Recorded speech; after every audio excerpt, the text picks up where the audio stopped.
Hey guys, welcome back to Aimless Moto. So sometimes the stars align, and when you want something, sometimes somebody with that thing will just come out of the woodwork and say, hey, I've got this, do you want this? And that's what happened this time around. So my wife has been wanting a Bluetooth radio in her 2011 Honda CR-V pretty much ever since we bought it. I used to have a 2012 Hyundai Accent, I had a 2012 Challenger, I have now a 2015 Camry, and all of them have had Bluetooth, all of them have had wireless connectivity to the phone so you can play music, so you can answer phone calls, all that stuff.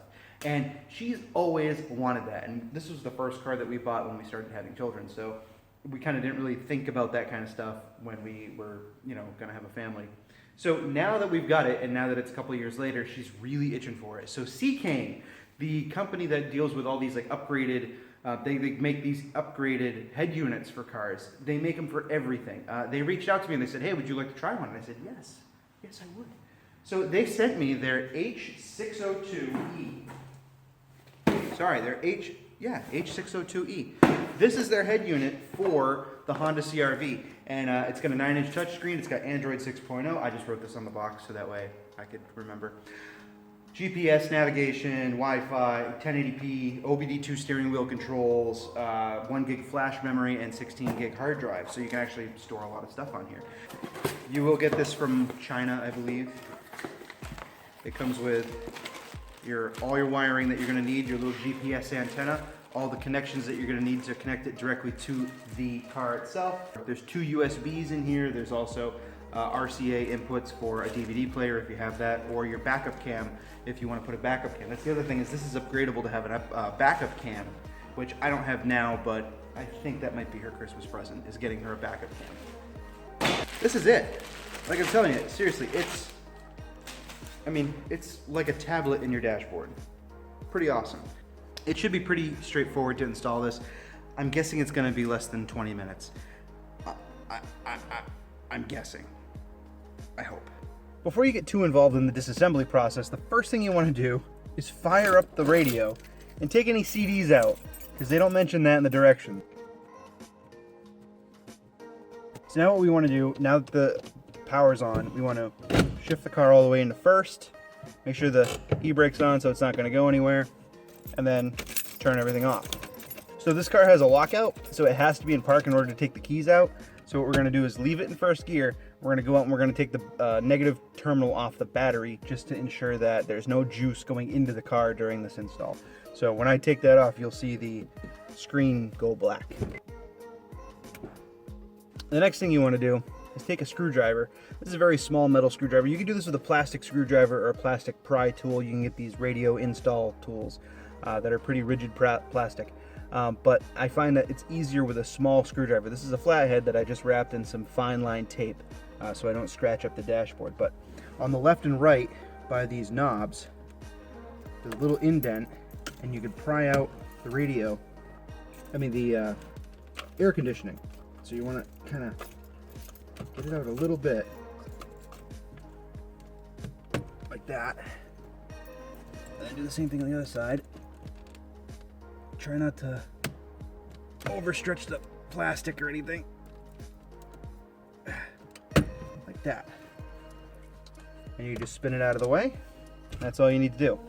The next thing we're going to do, let me pull this off, is there's a little tab right in here. We're going to use the same screwdriver. And we're going to pry up backwards. And this tab, there's like a speaker compartment back here that's unused. And it should just, pinch. It should just pop up. I also have a plastic butter knife, just so I don't mar up anything. There we go, one side. The other way.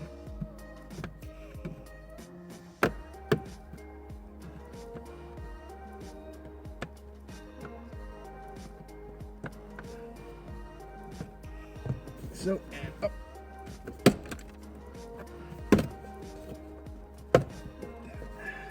Take that off. All right, so now that that's out, you should just be able to pull up on the air vent.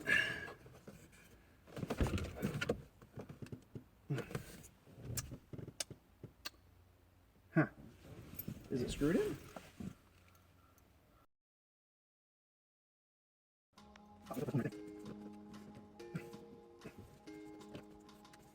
I guess this is one of the things you just get a horse on.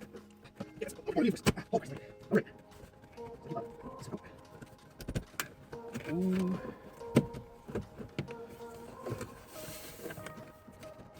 Okay.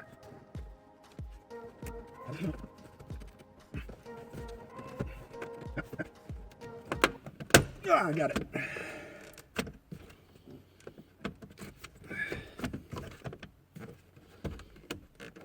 I got it. Sucker. Jeez Louise. Okay, so there's two that go straight down and there's two that go straight forward. And that's none of them are fun. None of them are fun. And then we're gonna take the two bright screws off the top of the radio. Again, I'm still using the same screwdriver. Apparently this whole job can be done with one tool. I wouldn't recommend it.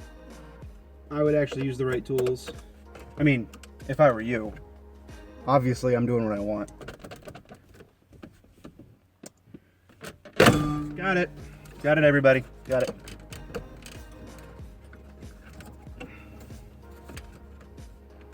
Got it. Clippy over here. Two clippies over here. Like so. And that is it. Okay, so as you can see, we jumped ahead a lot. Now, I ran into a problem, as you can see here, with this blue wire. This blue wire is actually the lead from the GPS module, which is up here. A little GPS antenna I stuck there with some double sticky tape. Ran the wire all the way down behind, or through the ducting, down underneath, zip tied it to the this metal rail over here, which you can barely see. So zip tied it to that metal rail. And with that, I actually zip tied, you can see the two USB ports down there, up through a hole, woo, can't see anything, up through a hole in the top of this little cubby, which comes out, right down in there. I don't know, I can't see anything. It comes out to the right of the shifter, in the top of the cubby, and then so you can see the zip tie right there, holding it to that pair of wires, that wire loom coming up, so everything stays out of the way of the shifter basically. And then plugged in the two USBs where they belong, which are right here. So these two black cables that come across, they plug in right there. This black cable by itself that goes down, that's for a reverse camera. This little loom of black cables together, that's for your RCA input, DVD input, and then your main loom just plugs right straight back in. So you have your main antenna right here that plugs in here, and then this is your GPS. So I had a problem here with the GPS was actually, the wire was actually split. I'll show you a picture of it here.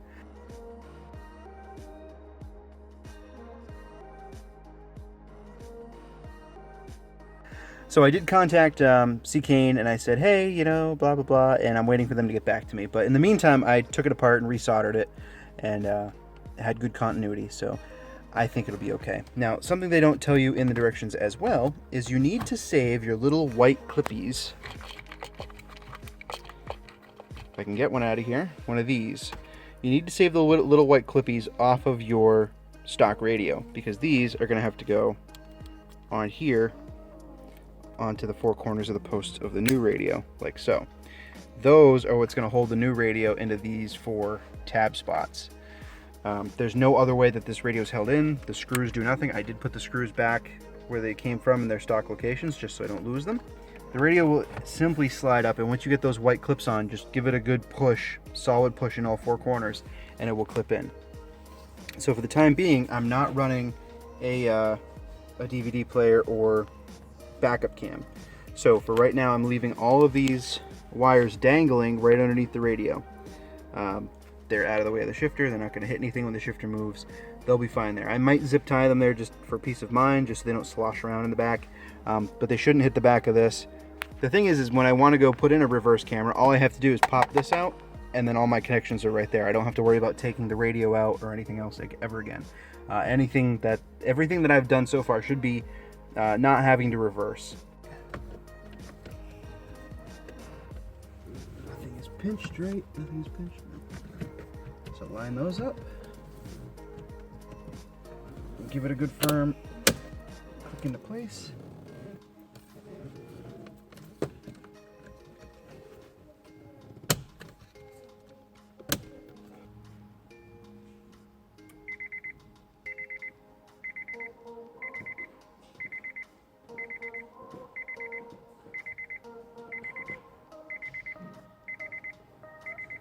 Okay.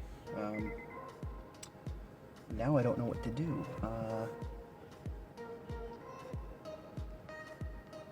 Where's the volume? Okay, so there's something happening. Search.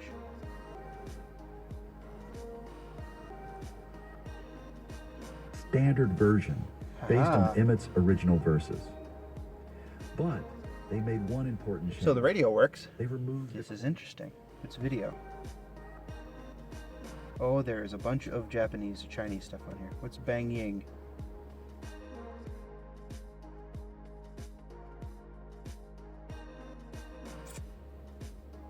I'm never gonna know what Bang Ying is.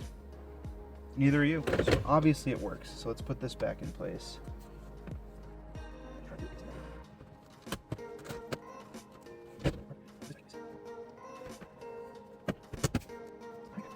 Music.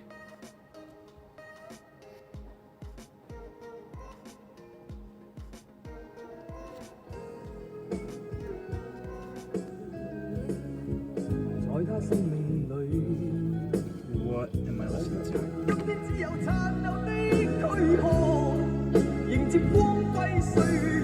Okay, what's the next song?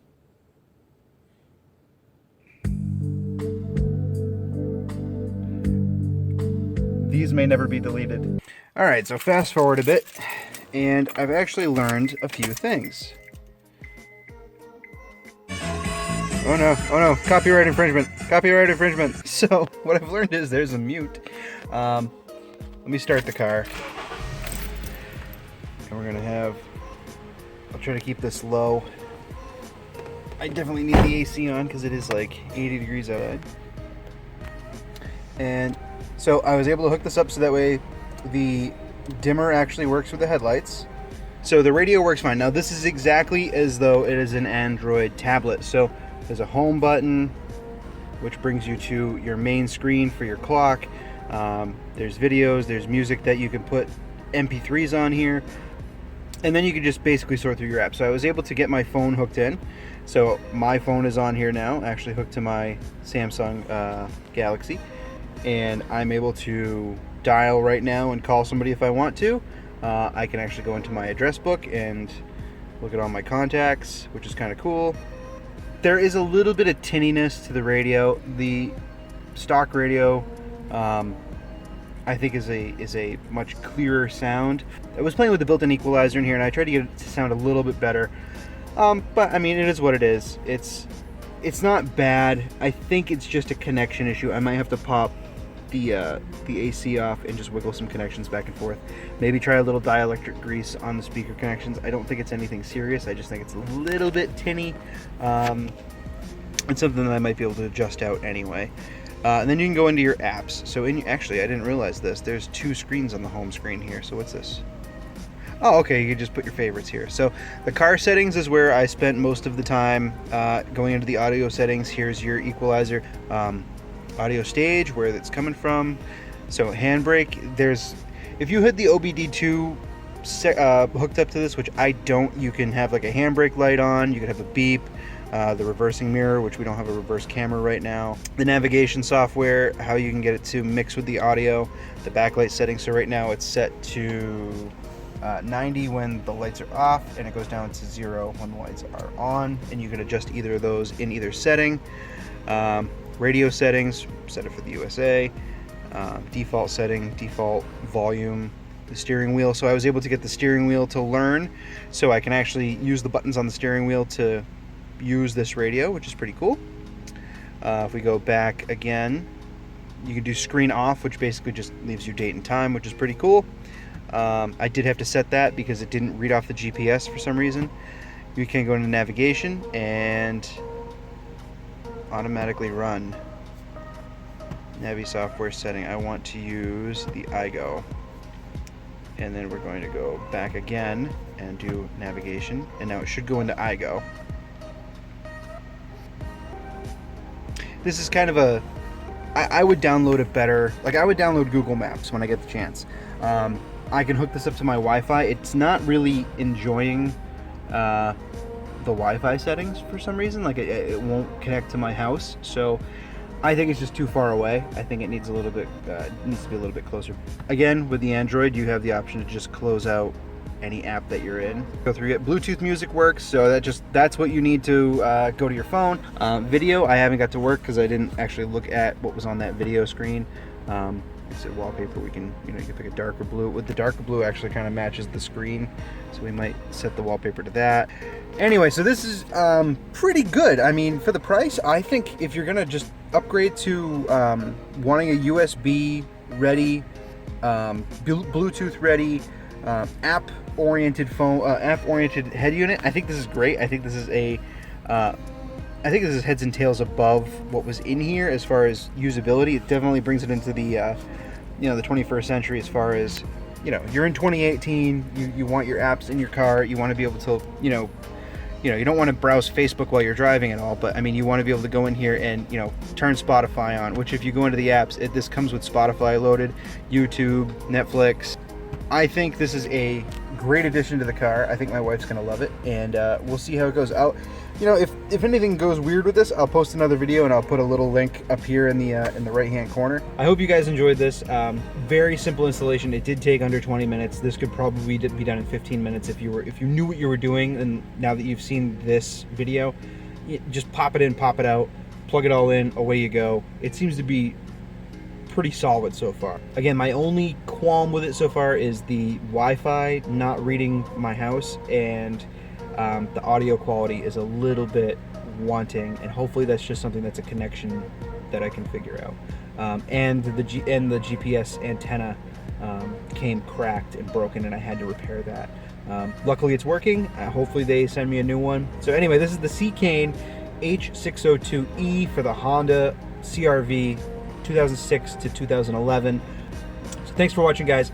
As always, keep it rubber side down. Have a good one. We'll catch you on the next one. And subscribe if you like this. If you like to see more automotive techie review kind of stuff, if you like to see these kind of videos, please subscribe. Please let me know in the comments. If you don't like this, dislike it.